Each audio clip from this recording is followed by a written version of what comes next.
easiest thing to start for a young law student as a research is to write a case comment. That gives you a leverage that you can criticize based on reasoning that this judgment could have been a better one. Borrow the minority judgment, read the entire judgment, not half of it. Read the entire judgment.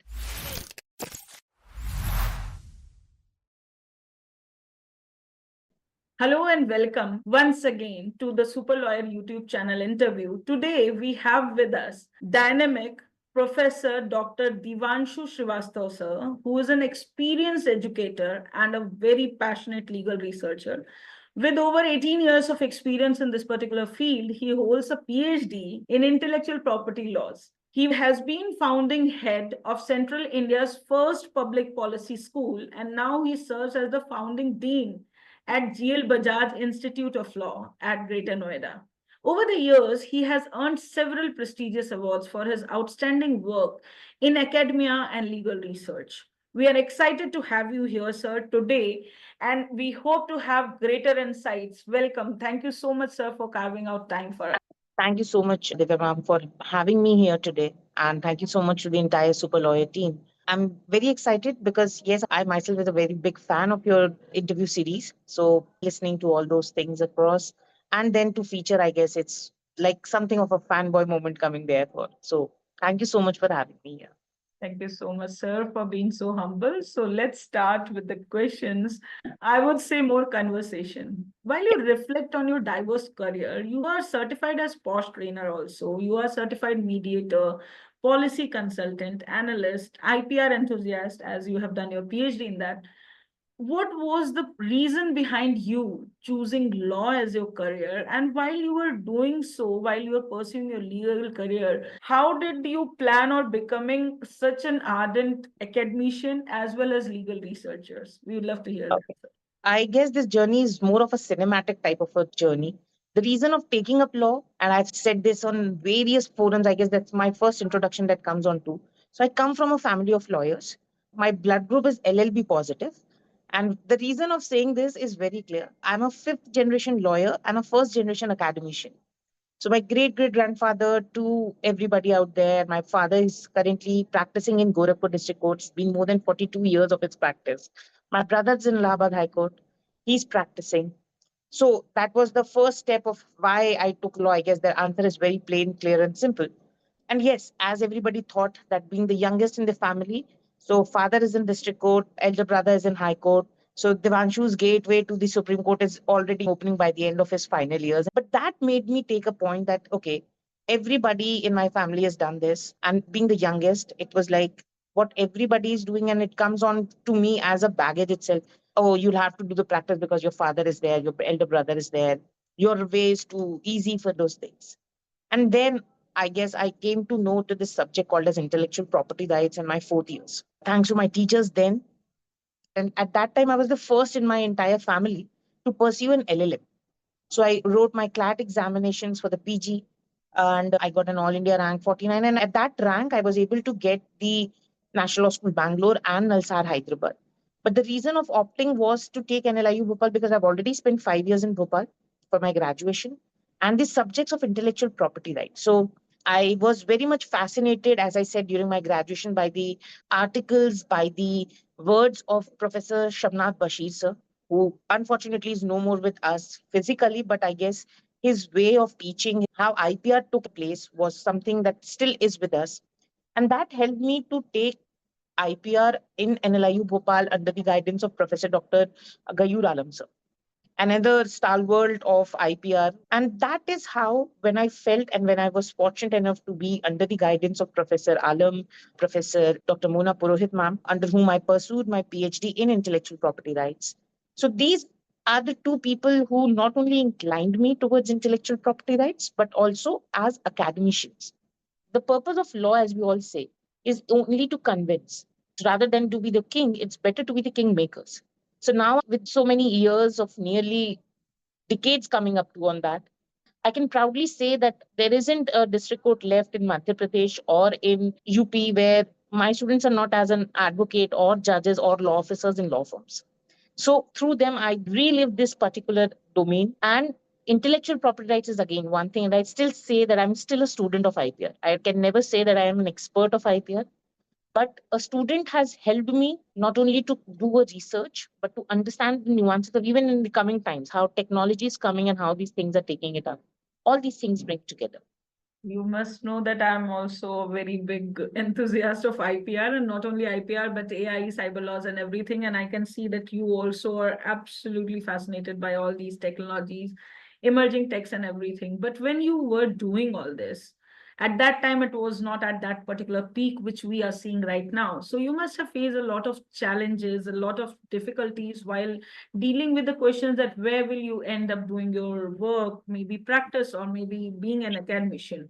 How did you overcome that particular stage? Because obviously choosing such a niche field, which is not even commonly available for common people, I would say. So how did you manage that particular question answer? Because it has happened and it keeps happening with everyone who's learning something very niche. It keeps happening with me as well. So I would like to ask you about that particular challenge. How did you face that? How did you convince not only your loved ones, but yourself that you can excel in this particular niche field and make a name for yourself? Thank you so much for that question, Aditya ma'am. I can just say one thing. What majorly turns out to be a challenge, I guess in my case, it was more of an opportunity. I guess no law school in our country is left out with a point where you in your third years or fourth years, one of your professors come and say, and he's really pissed off on the entire batch for making noise or not doing something.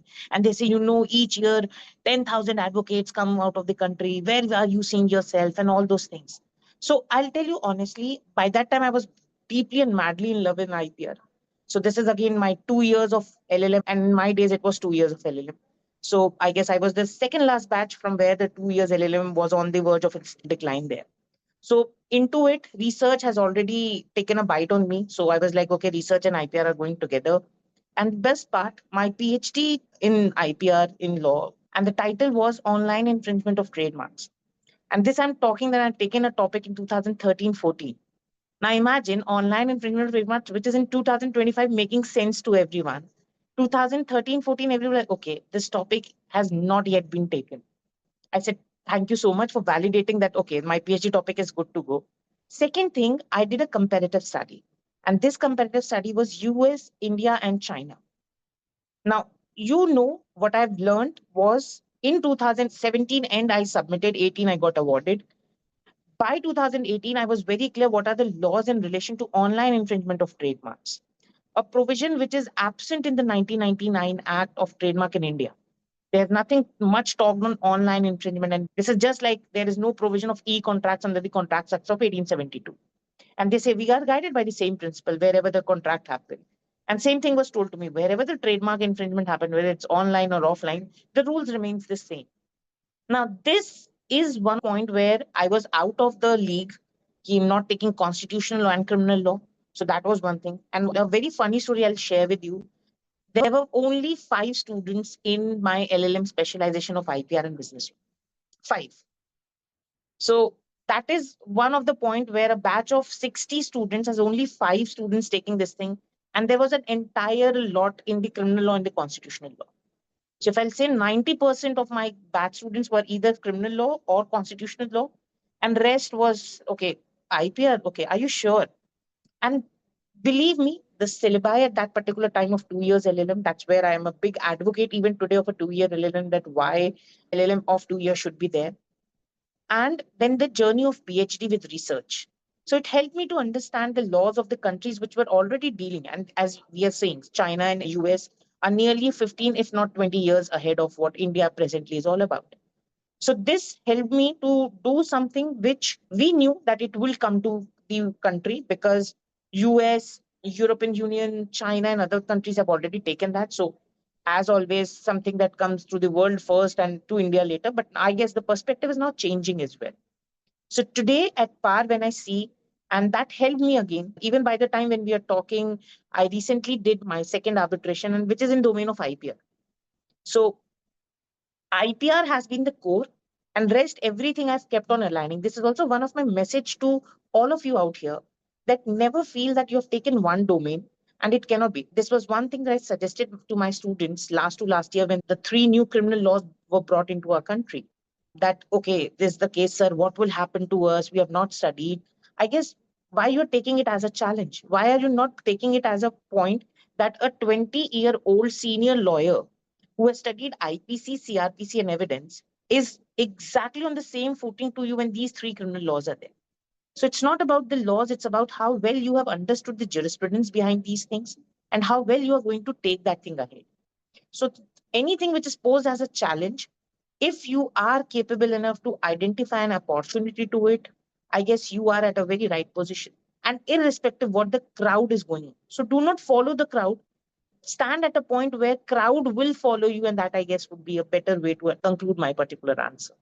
Absolutely fascinating answer. And this question has always been asked by my known people. You are a fifth generation lawyer, I'm first generation lawyer. And I've been always asked, if you are not doing criminal or civil law, what exactly are you doing? So now it has become a little easier to explain that what exactly is AI. But because of my engineering background, it was easier for me to say that you can't understand, leave it. But the way you have explained, that's a true academician talking, that yes, IPR aligns with every other field.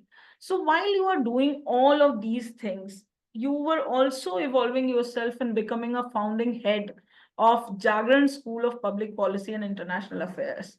How did that happen? Because you were hardcore entrant into IPR and doing PhD, then this, everything related to law. All of a sudden, how did you flip to public policy? And what kind of key challenges did you feel that they were there, being a lawyer, following public policy stream?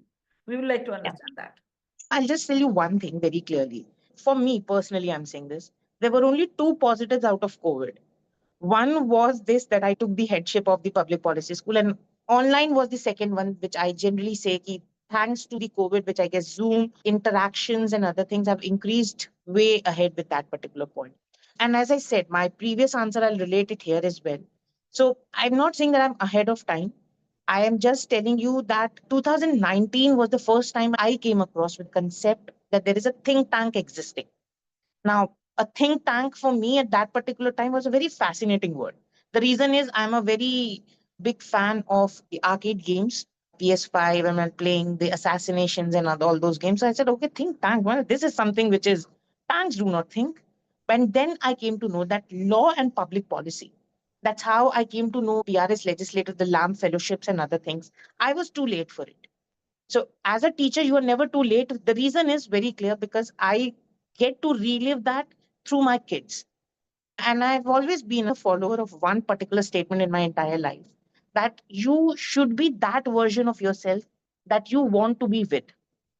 So whether it's PhD, whether it's any small IPR subject to be understood onto, whether it is good eating joints, whether it is a good place to move around, Banaras में क्या करना है, कहाँ खाना है, where to go on to, all those things. Be a person like if I was alone at that particular place, who was going to help me out? So with this, when the think tanks and the public policy, I came that there is a very, very close knitted relationship. If I'm saying it's just like, I'll not say even the first cousin, it's just a sibling to what law domain goes on to. And you see today as well, major think tanks of our country, you name it, you will find the vacancies also coming up. The people out there are majorly with the students of political science, law, or economics. Major assistance given to the member of parliaments today are with these backgrounds itself. Because we have all studied there is a law existing. Now, this question always popped up to me, why do we need a law? And I guess that is how a policy thing is always taken up. So, for example, now it has been a debate that, okay, the colonial laws to be revamped and a new criminal laws to be brought onto with Desi Hindi names. What about the South students who are not even able to pronounce those particular things? And the biggest example, one of my very good friends, when she was an HOD at a central university in Tamil Nadu, and she was like, there is a new act called Bharti Vayu Ya Nadi Niyam. So really, what is this all about? And she said, what was the necessity? Why they could not come out like this can also be called as this? You see Article 1 of the Constitution, they say, Union of India, that is Bharat. Now, they were giving those particular things. So why they're converting all these names to that of Hindi? We understand Hindi is one of a prominent language of our country. but we also needs to have that there are certain things. I said, I'm not getting into that language and specifically what Tamil Nadu thinks of the Hindi thing.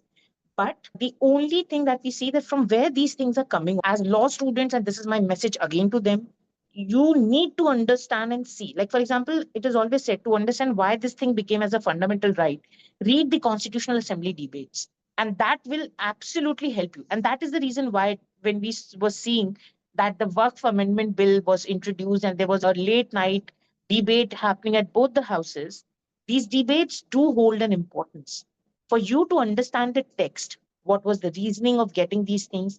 Their mentionings are there in the judgments as well in the Supreme Court. And that helped me to understand that how the law is being coming is to identify a problem, to reach the root cause. And that's how the public policy thing comes into play. So it was an opportunity for me. I was by that time very well in the color of law and legal studies. But then with this public policy thing, now the major challenge that was there specifically in central India, where people were more inclined, ye koi subject hi nahi hota. They were more like public administration is fine because that's an optional in UPSC. That is a subject. You have created your own subject, is what was parents of these students coming and telling me. And to their answer, I really reformulated the course. The course was called at undergraduate level the BA in Public Policy and Administration. And then the way of telling was, look, in one particular course, I'm giving you 2 degrees. One is public policy and one is public administration. That's an advantage of being in a private university, I would say. The master's course was MA in Public Policy and International Affairs. And both these courses were unique for the entire Central India. So no university, no institution in Madhya Pradesh, Chhattisgarh, Uttar Pradesh, Uttarakhand were awarding these particular degrees. So this was how it started. Yes, it started during the mist. It started in July 2020 itself, which was the first phase of the pandemic and the lockdowns. It did affect it. But I'm so proudly saying this today that when the first batch graduated, the first batch post graduated, the kids are either serving with the government or they are into their higher education to foreign universities. So these things have helped them. And we introduce a very important component. We, as law students, know a dissertation which is there in our final years. We introduced for the first time a capstone project. Now, this project was nothing but a root cause would be given from identification of the problem to the formulation of a policy. This is what the project has to be done. And so majorly a field work study, and the students have learned these intrinsics and then move ahead. So that's how movement from public policy. And then again, moving out from there, I came back to law, and this is how things have been. Now that you have started as the dean and founding dean of GL Bajaj, I have a question. As an academician, do you really not think that in India now is the time for academicians also to be practicing attorneys? And practicing attorneys should be allowed to be able to teach as much as possible, not only as visiting faculties, because if you are an academician and you are practicing, which is allowed mostly in developed countries, similarly, if you are practicing and you are a full-time faculty, again, it will help in a different manner for the students itself. So do you think that kind of thing can be introduced, like you are a person who has started so many new things? So do you foresee in near future that something like that can happen for the benefit of the students? Because we are also seeing a lot of changes happening in legal field itself with the disruptive technologies, with the AI, with IoT, with the blockchain and everything around. So what are your views regarding that? Okay, so I would like to answer that. I'm not going to tell you something that has not been happening. So all credit, and I'll just take you back with something called as the National Education Policy. We all have been hearing this NEP 2020, if not many, but once in a day. That comes across to our ears as well. Also, I'll really compliment what you just asked me, that I'm not the first person to answer that. UGC, the University Grants Commission, have introduced the concept of professor of practice. There is an entire portal which is available on UGCs, and there are two particular sub tabs to it. First, any professional who has completed a minimum of 15 years, 5 years of his practice in the thing, which excludes teaching. So this automatically is like, for example, I am an academician. I have retired serving for more than 30 years. Now I cannot go back as a POP to an educational institution. completely banned. But what has been there that a person who has been in the industry, and this industry can be private practice, served as a judicial officer, served as a legal officer in any of the companies, served as a corporate lawyer in any of the law firms, with a minimum of 15 years of practice, can enroll on that portal as a professor of practice. And major universities can adopt them with that particular thing as a professor of practice, the POP thing that comes on to number one. Number two, now you asked me, the flip side of the question was that you being academician, don't you feel like, so I'm also telling you that I have seen, and a couple of my teachers have been, and I'll name one who's presently the Vice Chancellor of National Law University, Delhi, respected Professor Dr. G.S. Vajpayee, sir. He served as an amicus in one of the Delhi High Courts. So, what I'm trying to let you know that this venue is also getting open now. And one critical thing that I'll say on that point, for example, any advocate, I'm just giving an advocate because I posed this question to my own father, who has been practicing for more than 4 decades now. So, more than 40 years, 43 years of civil side. So I have seen him put a bookmark without any writing on it. And I have my own library where I put a bookmark and I scribble something on it. Okay, why I have putting this bookmark here? Is it a case law? It is something value. And he puts a blank bookmark even today. And I just randomly said, why a blank bookmark? Because I know what is written on that page. I said, is it? So Kathy, yes. So it's just a blank page that I can remember why you're seeing the AIR of 1978. This is why I would have taken that. Now I asked him, why don't you come and teach them? My law students would require you. And he's like, look, I only have 24 hours in a day where I'm spending more than 12 hours or nearly 10 hours in the court. And then coming to my chamber and I'm spending more than 4 hours there. You give me more than 24 plus anything hours, I'm ready to come and teach for that plus hours in your law school. So it's not like I can't, I have to sit with my client, I have to study the file. And as I've been always saying to my young people who are in their 11th and 12th and are planning to take law and medical, the only answer is why are their practices called as a practice? Because you never become with this practice as a perfect. And you'll have to study your entire life, whether it's medical, whether it's legal. So whether it's case laws, whether it's new law books, whether it's precedents, you name it, you'll have to study. So I've seen my father, even after having his dinner late, he goes back to the chamber. I've seen my elder brother, okay, no, I have to prepare a brief for tomorrow, and it should go like this. And I guess that is also one of the way I'm answering that will AI change the perspective and you'll not be requiring? The answer is a big no.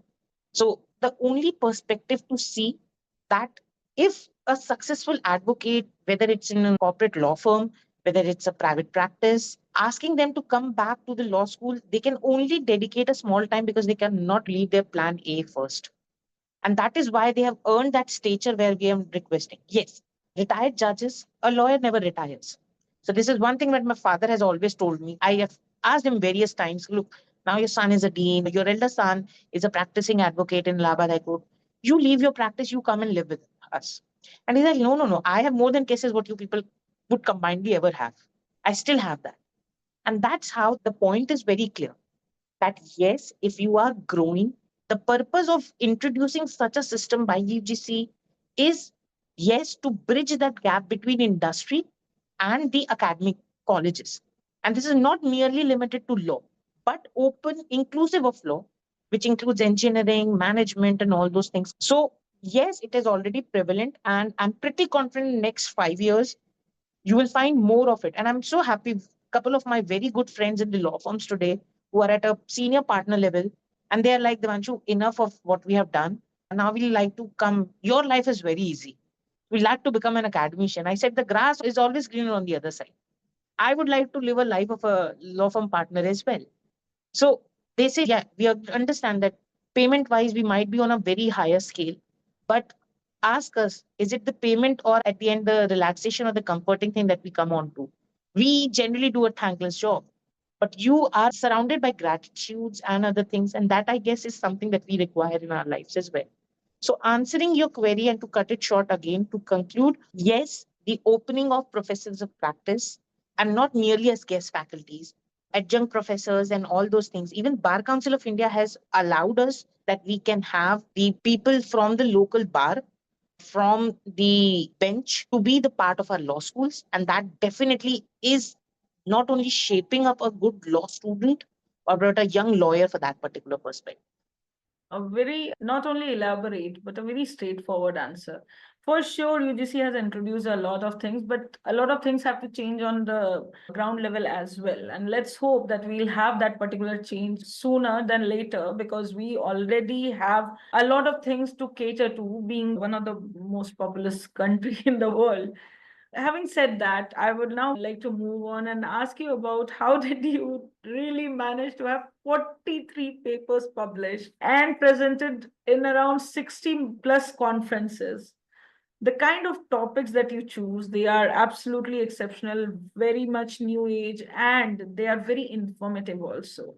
How do you address those challenges, and how do you foresee those challenges? And foreseeing is already your forte, as you decided to do your PhD in one of the most niche field. So how have you managed to do that, and how many more are coming in terms of paper and other things and books as well? Thank you so much, Divya ma'am. Again, one thing, and I'll say that every time you pose a question which is revolving around challenges, I will answer you as an opportunity to that. So I'll tell you honestly, the base of writing a good research or base of doing a good research, I have said it, and I know many of your viewers who have been my students or who have heard me at various forums would re-agree to me by saying, if you read well, you write well. Plus, whenever I get a newspaper in my hand, and I still get a newspaper in this era of digital, where all my apps are there. So I have a Times of India app as well. I have all my apps ready, but I still get a newspaper in my hand. That's the first thing that I would really want. And I search, as I was told, and I recall again an IPR thing. So I was told by my professor that you are surrounded by IPR. Right in the morning, the toothbrush and the toothpaste that goes in your mouth is an IPR. And by the time you go back to your sleep and you switch on your AC, it itself is an IPL. So you're surrounded by it. I urge and I request young minds, young legal fellows here to have this habit of searching law right at the front page news to even the sports news to even the editorials that you wrote. And you missed out. I am now writing more of the editorials for newspapers. Now, this is helping me because I have to read it. I have to read it well. I have to understand, I have to curate it well. And then I need to focus that particular thing ahead as well. So if you read well, you get these ideas. Don't just stop it there. Have that habit of jotting down those ideas. And sooner or later, today or tomorrow, you might get to expand those particular ideas as well. So this helps me to write. Parallelly, I'll be very honest. And if you've asked me how many are in pipeline, so I'll tell you honestly, this afternoon itself, I presented a paper. And it's not like I have become a dean, I should do that. I guess this is only, and I'll recall that I'm still a student. Don't let that student and a young researcher inside you ever die. So the moment I'll see, okay, I've already done this, what's the need of it? So I'm not presenting in conferences for certificates. I'm not presenting that I should write that in my CV, but I'm presenting because I get peers, I get some ideas from my peers who are presenting. I get some wonderful chairs to share those ideas.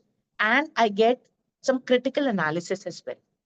One more and a very special request to all of you out there, be open to criticism and do not take it as how dare somebody tell me, okay, I'm a dean and he's an assistant professor. He has told me that I should incorporate this, what he thinks or what she thinks. No, take it gracefully and you should ideally thank them that he or she has given you that idea that can be a next research paper or a research idea for you.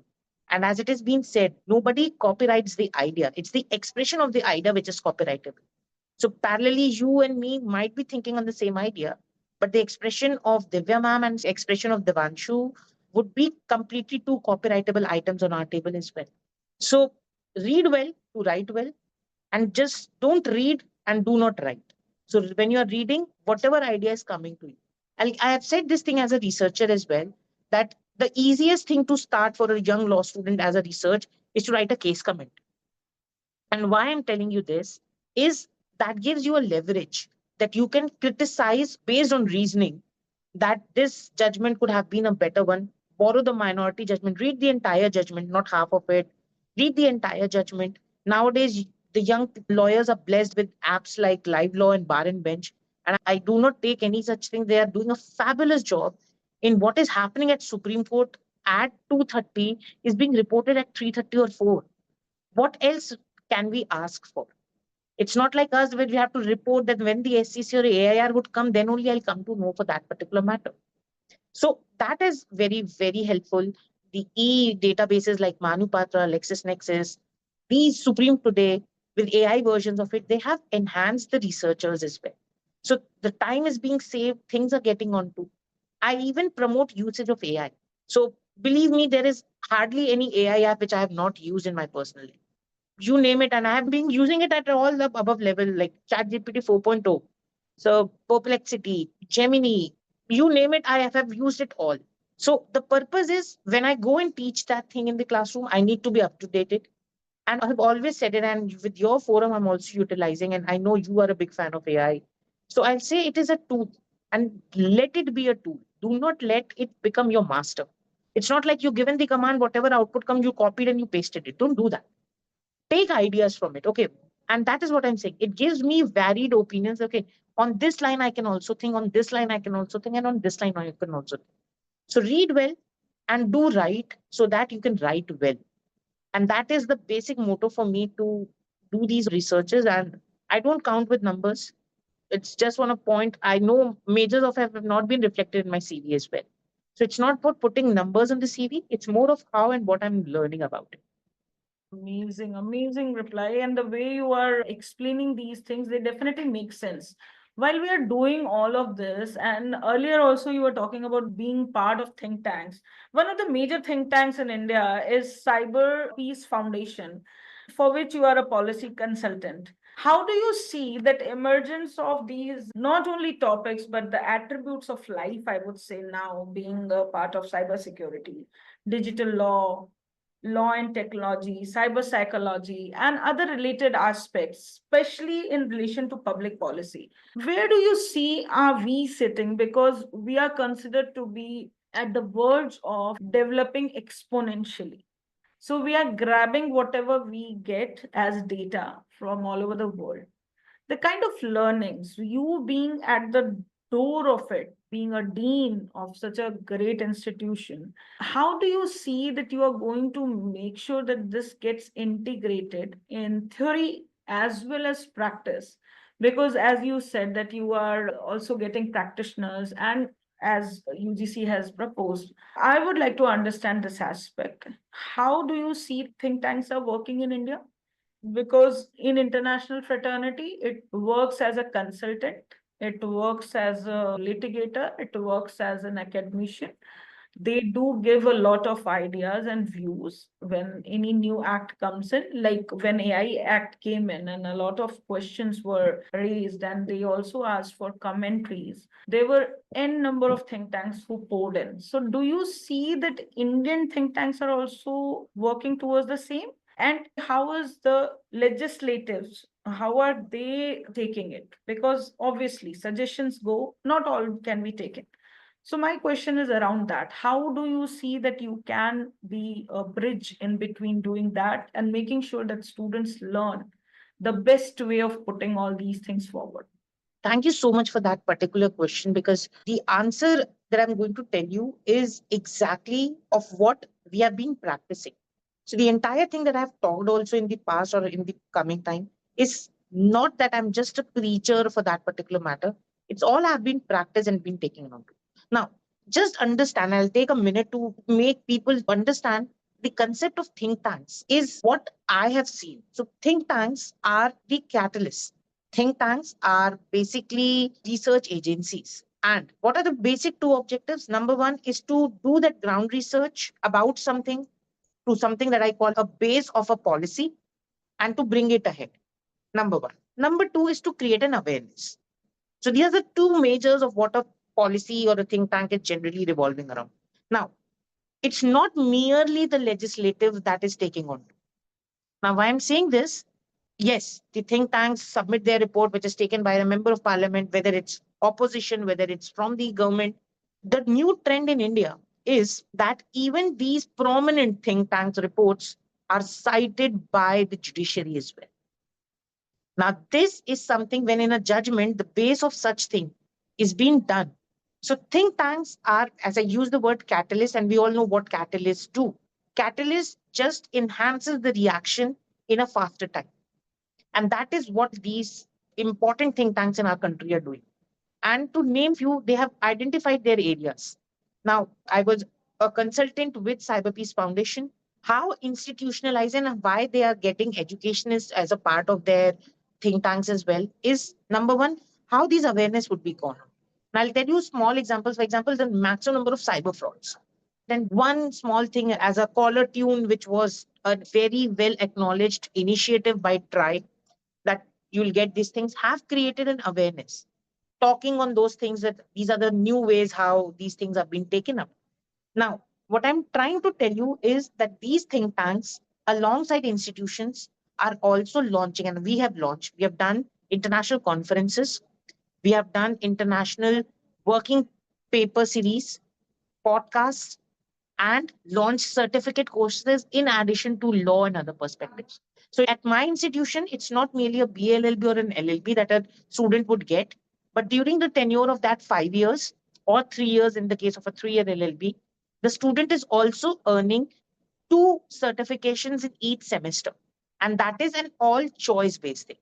So no, that is not possible. But if Divya is getting as a student to me, I know her inclination is towards IPR and AI.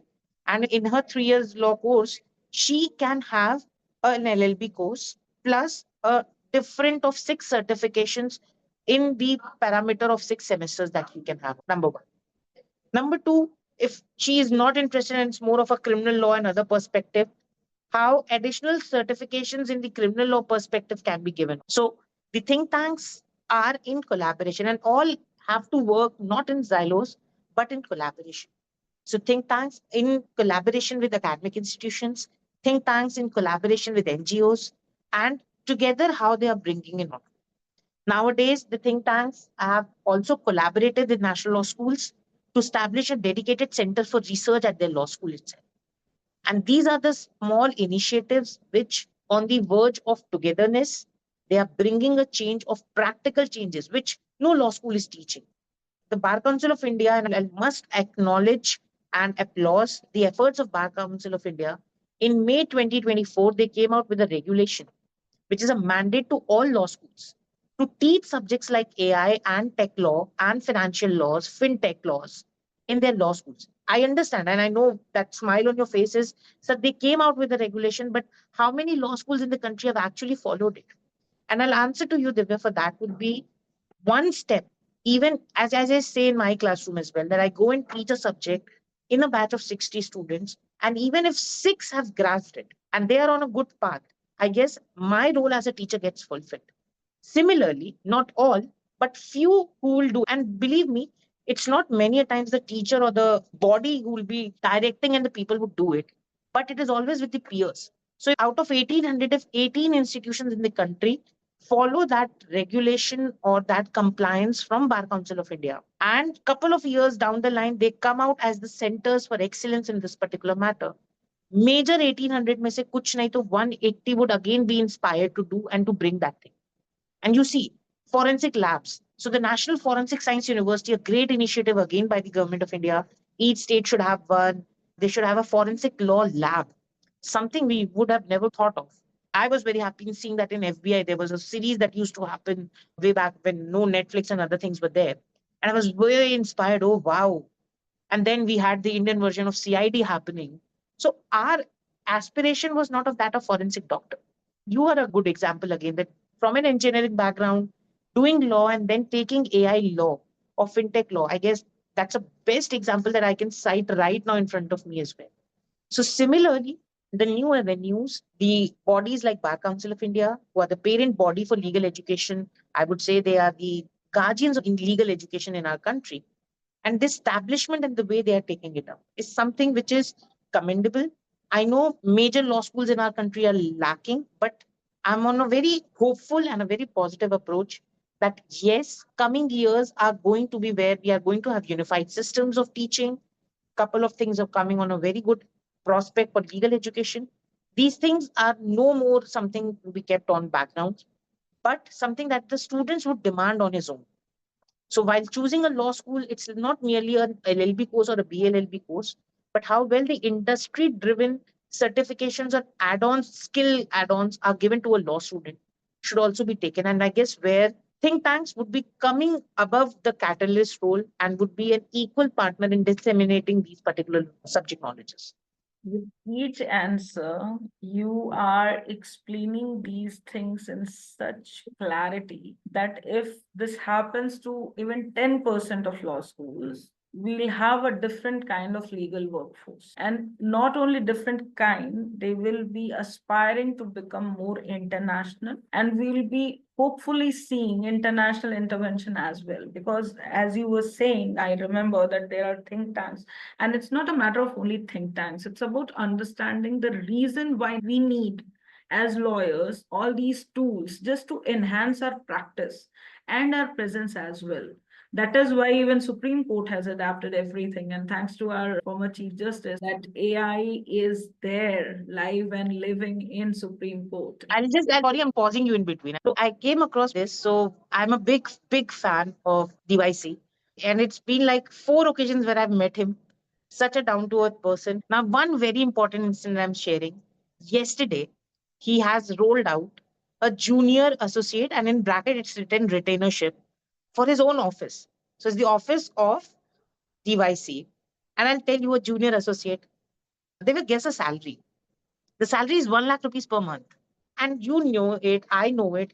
His tenure at Supreme Court, the young researchers, something that we used to call it the articleship, the legal clerkship thing. They were young, and number of publications that were out, whether it is the Supreme Court handbook on addressing women, what words should not be used, even for that smallest thing that I'll say, and he shared that thing. I was a part last month itself. And he said, even addressing the issue of women washroom at Supreme Court. He was one of those particular things. The standard of food items at the Supreme Court, he made sure that those things were there. The corridors had chairs for the juniors to sit there. Now, as a Chief Justice, if he's thinking about junior advocates, I guess something, if all of us get imbibe onto that particular thing, and I've learned it. I might be the dean and other such things, but I still see, okay, if my student is walking in, it's very warm, like it's on 41 right now in Delhi. Can I have a closed path for them to walk from gate to my building? Now, I know this is not a big thing, but yes, this is making you empathetic. This is making you humble, and this is making you something to think about the future. And you're raising it through the teaching itself. I am sorry that I interrupted you in between, but I guess this was one point. Whenever DYC's name come, with all respect, like I can say, a fanboy moment again for me when it comes with Justice DYC for that matter. Can also say the same thing. I'm a super fan of this person, and not only because he does so many things, but he talks about gender sensitization, which is absolutely important. And it's not only because I'm a woman, I expect that, but as a human being, as a male, as a female, as any other gender, we need to be gender sensitized. And that's something which he always picks up. And I know it's a fan moment. We both are fans, and I can always say I'm a super fan. I had the opportunity of seeing him almost every day when we were in Supreme Court. So all these things said and done, you trying to take so many things for so many people, understanding, being humble, and I really don't know how to formulate this question, and I'm saying it out loud, that you being a fifth generation lawyer, you being from that legacy, how do you keep yourself so grounded first? Second, how do you make sure that whenever you are conveying something to someone, it makes some impact on people? And not only law in general or lawyers in general, but every once in a while we get to meet people who need to know about their legal rights. And that's something which I feel in India we especially miss out, that from day one we do not know about our constitution itself, which in most developed countries they always talk about. I know that we more talk about duties first and then rights, but still we need to know our rights. So how do you cater to that kind of gentry when you encounter them? Because obviously when students come, they already have learned something about the law and everything, but I'm pretty sure you must have faced this as well. While doing so, how do you keep yourself absolutely humble and calm? Okay, so I'll answer that part first, how to keep yourself humble and calm. So I've always been a big advocate of a fact that there are only two teachers which a student generally faces.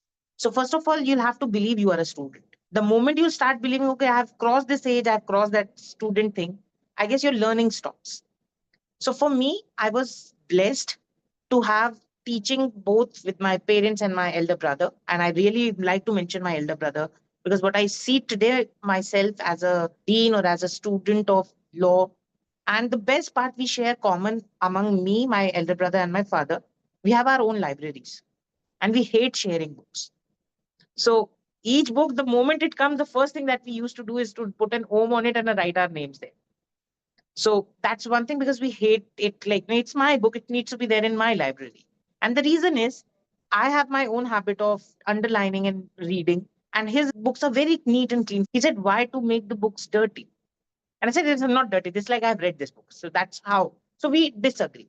So what I've learned is from my parents, my elder brother, and my teachers.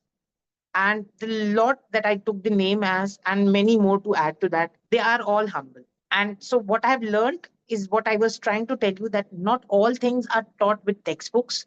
Something is by your gestures as well.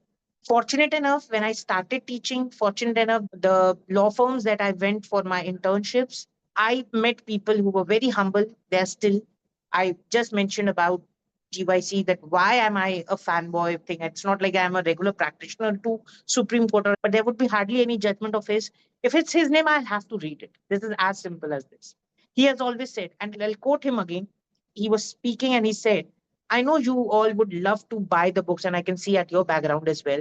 You'd love to buy the books of your own choice. We all have our own genres to read.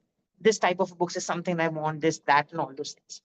But always have this habit of what somebody is gifting you as a book, because it is, and this is where I'm putting a base of my next answer, the second part of your question as well. How you make things understand to people, whether it's legal, whether it's non-legal or something like that, is when somebody gives you a book, he actually is giving his particular genre to you, which is an area for you to explore because you have already clear and mastered your own genres. And you ask me, what is the best way to understand a person's perspective? So I'll be very honest. And these questions were not pre-shared with us that we are trying to script it up and bring it out. These things are not paid enough by either part of us. So the point which is very clear is that the questions that Divya you are posing to me, I am trying to step into your shoes to make you understand that answer.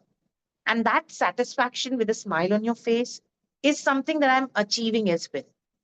Now, this, whether it's my student around the table corner, it's my elder brother, it's even his daughter. When she asked me why this Disney character has longer hair and why I do not have that long hair, and I'm standing at the first floor of my balcony and my ponytail should go at the ground floor. Now, these exactly the things are. And then the other day, she was watching my favorite cartoon, Popeye. And so she asked me why Popeye is called Popeye. Now, this is where my research would come into place. I said, look, his eyes are popped out, and that is why it's Pop Eye. And she was convinced. And this exactly is where I'm not made that cartoon favorite of mine only because of the factor that it is my favorite, but I have to research about it. So, interest in that particular things and my answer would be the same. So, whenever you are asked something, try to step into the shoes of that particular person, whether it's your client, whether it's your student, whether it's your friend, whether it is anybody for that matter. And humility and humility, I guess, goes hand in hand. So it has nothing like it is one dinner that I had and I'm more humility, or I can mix it with an Horlicks milk in the night, drank, and morning I'll become a humble person. So be humble is again what I'm saying. It's not by learning from me or you, but we have greats in our country in legal domain. One again is again, I'll repeat his name, Justice DYC.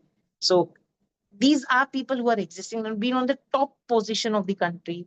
And even if you meet today, if it is not that crowded, he'll not hesitate to shake hands with you as well. He'll come sit right next to you without any such thing. And that speaks volumes about him. And again, one thing I'll tell you, and this was one challenge that I faced when I was a posh trainer and I got my certification. I went for my first training. Everybody was like, you are a male and will you be a good posh trainer? And I said, okay, so where it is written that only females can be a posh trainer. Now I know your reaction is saying everything to me, Divya. But again, this is where the point was coming on. And this is where I'm answering the third part of your question, that I was a student in my class 8. We had compulsory subject like civics, which was clubbed with history at that particular time. And civics was nothing but preamble, the Constitution Part 3, Part 4. And that is how law was something that we were taken on. Even today, I ask each of my students who all remember the preamble. And this is again, I could have posed this question to you, Divya, as well. So you need not to open a book and tell me the preamble. And this is as simple. So it's not about we, the people of India. And there is one wonderful line that I've always, like, I have opened that line clearly to everyone, is the liberty of thought, expression, belief, faith, and worship. Now, as an English student, they say liberty of thought, expression, belief, faith, and worship. So belief, faith, and worship are synonymous terms. And in law, we do not have synonyms.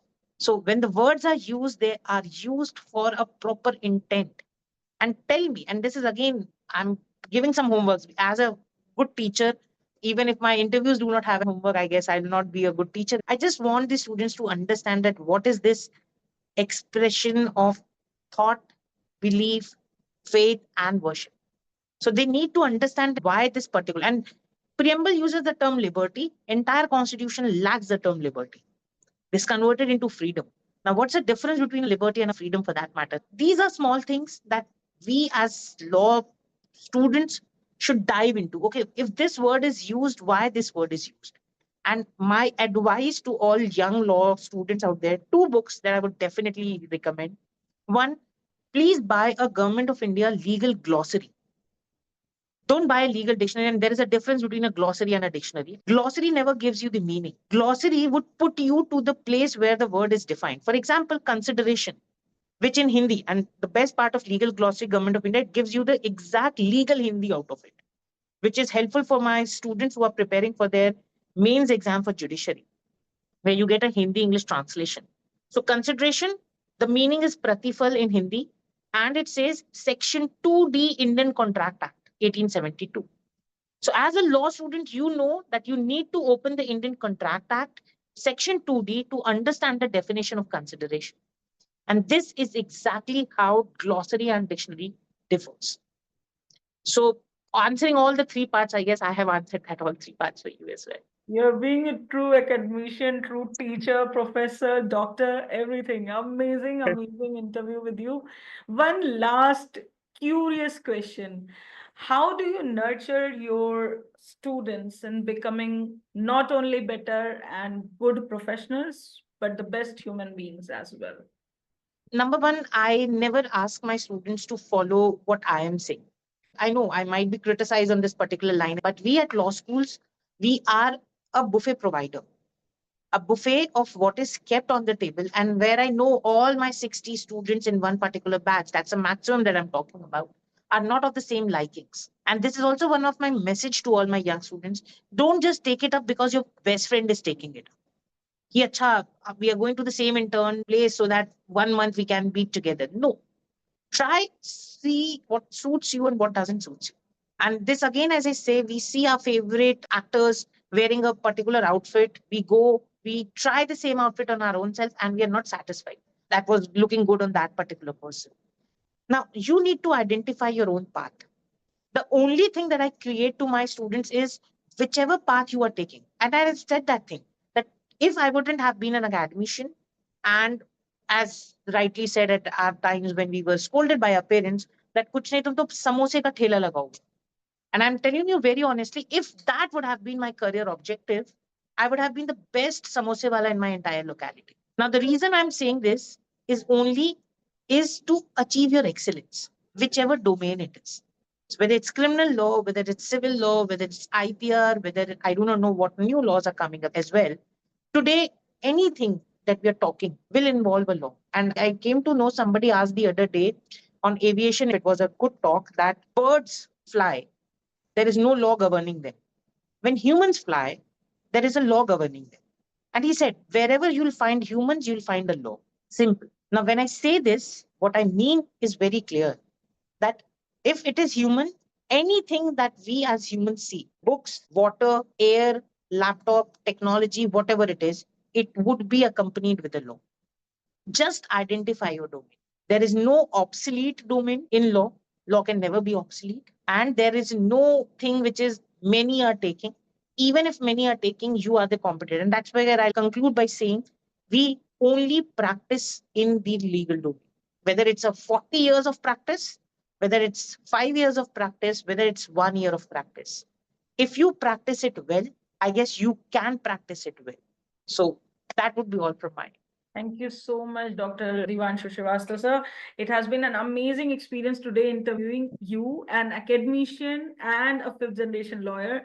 And your answers were absolutely not only fascinating, but very intriguing as well. Hopefully, this will reach more learners and students as well of law who will understand not only the importance of being a good lawyer, but understanding how public policy works other than public administration.